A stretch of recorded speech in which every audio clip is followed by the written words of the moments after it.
Today at the White House, they held a viewing party for the World Cup. For whatever reason, soccer is one of these sports where everybody feels better if we all watch together in a large group. Not every sport is like that, but today at Soldier Field in Chicago and in Kansas City, Missouri, and at Piedmont Park in Atlanta, at City Hall Plaza in Boston, at Civic Center Plaza in San Francisco, there were really big public groups of fans gathered together in the literal public square to cheer for the American team in their big historic match today versus Belgium at the World Cup. And those big gatherings of people watching together included this rather buttoned up watch party at the White House. Actually, specifically, this was at the Eisenhower Executive Office Building, which is right next to the White House. And President Obama himself walked over from the White House to the building where they were holding the watch party at one point today. And he dropped in unexpectedly on the federal workers who were there watching the game. Before sitting down in the room there to watch some of the game himself, President Obama led the crowd in a round of, "I believe that we can win. I believe that we can win," which is apparently the American fan chant that you hear most often now at our international soccer matches, including at the World Cup. But I believe that we can win. That did not start as a soccer thing. I believe that we can win was invented as a chant by a Navy midshipman who was serving in Annapolis. He came up with it because he had a friend on the cheerleading squad and they wanted a way to support the Navy football team. But now it has become an all-American sporting chant, including the one led today by the President of the United States. I believe.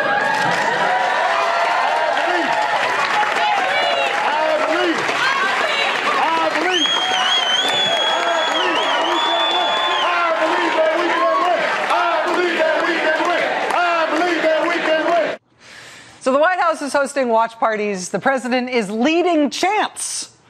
He's been leavening all his speeches with Go Team USA, right? They're big watch parties all across the country. Our country's support for our national soccer team at the World Cup is a real thing. It's not forced. We legitimately feel passion for America's prospects at the World Cup, especially for a huge game like today's game against Belgium. But our sincere desire that our national team do well, our sincere interest in seeing them succeed, is not the same thing as us having a deep, organic national understanding of how this game actually works, of how it is actually played. I mean, other than the American team being at the World Cup, we don't watch much international soccer as a country. And so stuff that happens in international soccer, which probably seems normal to other fans in other countries who watch more of it, these things don't seem normal to us. And they have transfixed the American public because we don't watch all that much of this stuff. And some of this stuff doesn't really have a parallel in our own sporting events. It has therefore been a new national experience of moral outrage for Americans to be watching a lot of international soccer right now and to therefore be treated to the sight of players faking it, faking being hurt. This is part of how the game is played. It happens in professional soccer all over the world. It definitely happens in international matches in soccer. It's a totally normal thing that they do in high-level soccer. And every 4 years in the World Cup, American fans are completely horrified that this is how this game is played. But this really is how the game is played. Watch the guy in red here. Is that guy with the spot circle? Okay. He falls down. Is he hurt? Maybe he's hurt. Oh, I've decided to be hurt. I mean, as non-diehard soccer fans, when America's attention turns to the World Cup for a minute every 4 years, we are shocked by this behavior on the soccer pitch.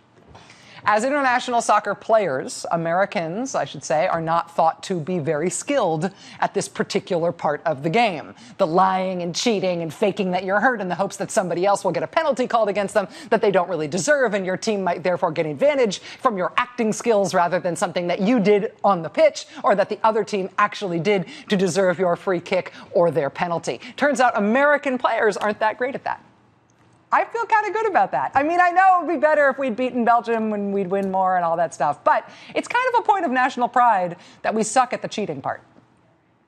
But even if we are not good at the cheating part in soccer, even if we're not good at faking it, right, for advantage, it does not mean that we are not good at that in life, or at least in politics. We don't do it in soccer. We do it in Washington.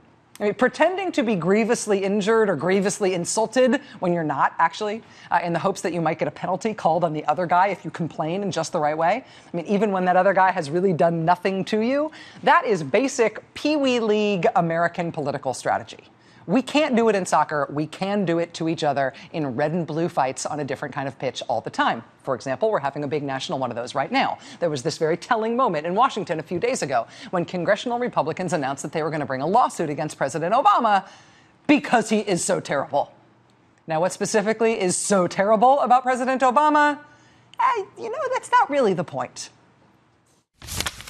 Are you planning to initiate a lawsuit against the Obama administration and President Obama over his use of executive action? I am. Can you explain why that is necessary and what you hope to achieve? The Constitution makes it clear that the president's job is to faithfully execute the laws. In my view, the president has not faithfully executed the laws. What specific executive action or actions are you planning to challenge in court? When I make that decision, I'll let you know. There's John Boehner, right? I'm hurt! I'm hurt so terribly! How are you hurt? What did this terrible person do to you? I don't know yet. I will get back to you on that. But please assign that person a penalty. If you don't know what you're suing somebody for, you're just suing them and you'll figure it out later. It does sort of undercut the idea that that other person has done something seriously injurious to you, seriously worthy of outrage, if you have to figure it out after you file the lawsuit. In politics, though, this is kind of a classic strategy. In soccer, it's a classic strategy. But in this case, in this political case, the single party that appears to be the most excited, the most delighted about John Boehner being caught punching himself in the face or falling down for no reason and trying to look injured when he clearly doesn't even have a plausible explanation for what hurt him, the party that is most excited about this, which actually can't stop talking about this, even though John Boehner sort of hasn't really talked about it anymore after that press conference where he couldn't answer why he was doing it. The person in Washington who's most happy about this, weirdly enough, appears to be the man who is being sued in this instance. President Obama turns out to be delighted at this turn of events. President Obama went back today to what is apparently his new favorite topic of political conversation. The fact that he is trying to act as president to make stuff better, to change policy in ways that he thinks are good for the American people.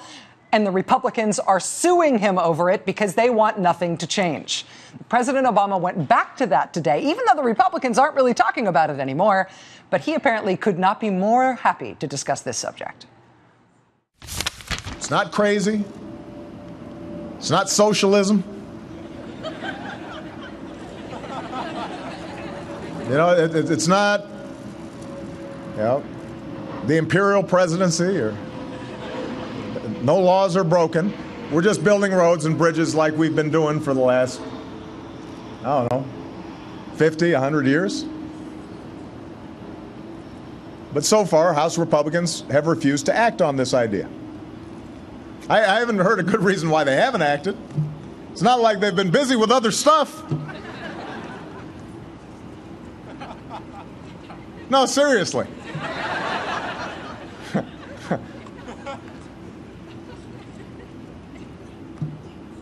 They're not doing anything. Why don't they do this? President Obama has now done some version of this for the third time in 5 days. Since the Republicans announced late last week that they were going to sue him for executive actions that he's taking on issues that Congress won't vote on, the president has taken that issue, which, again, they started, and he has tried to elevate it into a national daily point of discussion. They picked this fight with him, but he is the one who is very happy to have it. He is more than happy to have it. He keeps talking about it. He keeps bringing it up unsolicited. He seems to enjoy himself more and more every time he does it. And as long as they insist on taking no action whatsoever that will help anybody, I'm going to keep on taking actions on my own that can help the middle class. Like the actions I've already taken to speed up construction projects and attract new manufacturing jobs and lift workers' wages and help students pay off their student loans. And they criticize me for this. Boehner sued me for this. And I told him I'd rather do things with you, pass some laws. make sure the Highway Trust Fund is funded so we don't lay off hundreds of thousands of workers. It's not that hard. Middle-class families can't wait for Republicans in Congress to do stuff. So sue me. As long as they're doing nothing, I'm not going to apologize for trying to do something. That was President Obama speaking today. That was right before the kickoff of the World Cup game this afternoon. He started speaking in the 2 o'clock hour. Kickoff was at 4 p.m. Eastern. Yesterday, it was the president speaking in the Rose Garden at the White House, where he announced that he'd be taking new executive action on the issue of immigration. And again, he made that same point about Republicans refusing to do anything themselves, but threatening to sue him over his willingness to act. If House Republicans are really concerned about me taking too many executive actions, the best solution to that is passing bills. Pass a bill. Solve a problem. Don't just say no on something that everybody agrees needs to be done. That was the president speaking yesterday at the White House. He keeps going back to this topic again and again and again with some evident, if not glee, at least happy to be talking about it-ness. It's like this has put a spring in his step, right? I mean, the White House really has a new focus now. Watch this. Now, some of you may have read, so we take these actions, and then now Republicans are mad at me for taking these actions. They're not doing anything. And then they're mad that I'm doing something. I'm not sure which of the things I've done they find most offensive. But they've decided they're going to sue me for doing my job. I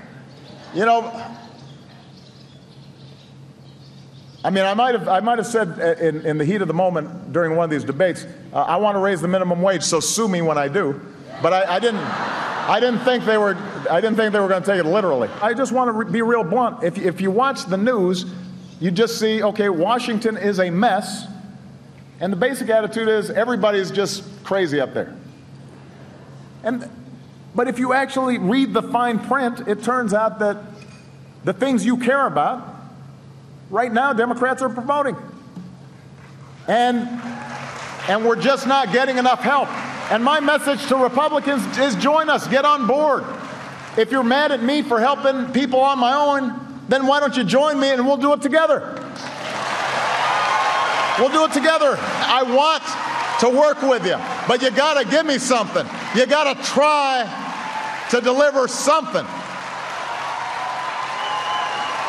Anything.